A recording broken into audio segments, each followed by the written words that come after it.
भाई और बहनों,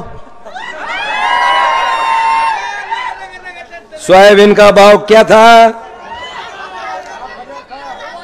11,000 रुपए था। अभी कितना हुआ? मुझे क्विंटल को कितना कम हुआ? यह है मोदी की गारंटी।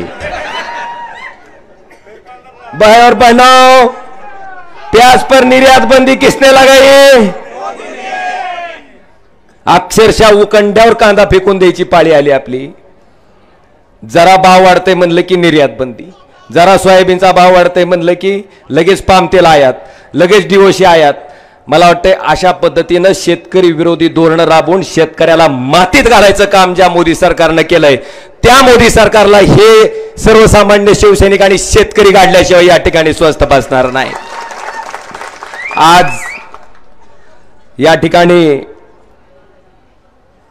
साहेब मला अतिशय प्रामाणिकपणे सांगायचं आहे, माझ्या वैयक्तिक फोन मध्ये साहेब जवळपास 65,764 नंबर सेव्ह आहेत साहेब। आणि कुठलं का काम असं ना साहेब, कुणी मॅनेजर बँकेचा ऐकत नसेल आपल्याला फोन, गायीकडे आजारी पडले डॉक्टर तपासायला नाही गेला तरी फोन, गाय धरून नेलं तरी फोन, गाडी पंक्चर झाली जॅक भेटायला गेला तरी फोन, डीपी जळाला तरी फोन फोन। साहेब मला एवढंच सांगायचंय की ही कधीच शक्ती निर्माण, आता सुद्धा गंमत सांगतो, तिथं शिवाजी पत्र्यापाशी उतरत होतो, पोलिसाला वाटलं असल्या कापड्यातलं कुठलं खासदार दिलं ढकलून मला पलीकडला, पण काय मला बी दिसलं नाही पोलीस, मी बी थोडं झटकलो, पण पुन्हा लक्षात आलं पोलीसच आहे नेमका। पण साहेब खासदार असून आमदार असून आम्ही कधी खासदार आमदारकीचा बळीजाव ठेवला नाही। ही खासदारकी ही आमदारकी तुमच्यासाठी आहे आणि तुमच्यासाठीच त्या ठिकाणी आम्ही त्या ठिकाणी पणाला लावणार।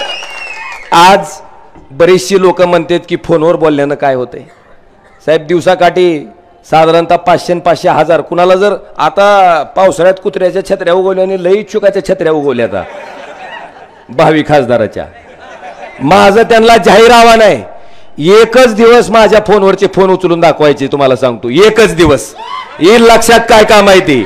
आता एक महत्वाचा मुद्दा, जर 500 लोक मला फोन करत असतील तर ती 500 तरी खुळे असतील आणि इडबळ उडवणारा मी तरी खुळा असेल। ज्या अर्थी 500 लोक फोन करतात म्हणजे काम होतंय म्हणून फोन करतात। आणि मला वाटतंय साहेब सामान्य माणसाचं काय असतंय, बँकेचा मॅनेजर लोन देत नाही, आपण त्याचा फोन घेतला, बँकेच्या मॅनेजरला सांगितलं दे बाबा साहेब, त्याचा 200 ते 300 रुपये खर्च चक्रा मारायचा वाचतंय। मला वाटतंय ह्या पद्धतीनं सामान्य माणसाचा कुटुंबातला सदस्य म्हणून काम करायचा मी केलेला आहे प्रयत्न, आणि निश्चितपणे तुमच्या घरातला कुटुंबाचा सदस्य म्हणून मी मतं मागितली होती आणि त्याच पद्धतीनं तुमच्या घरातला कुटुंबाचा सदस्य म्हणून 5 वर्ष अखंडपणे तुमच्यासाठी राबलोय। आज या ठिकाणी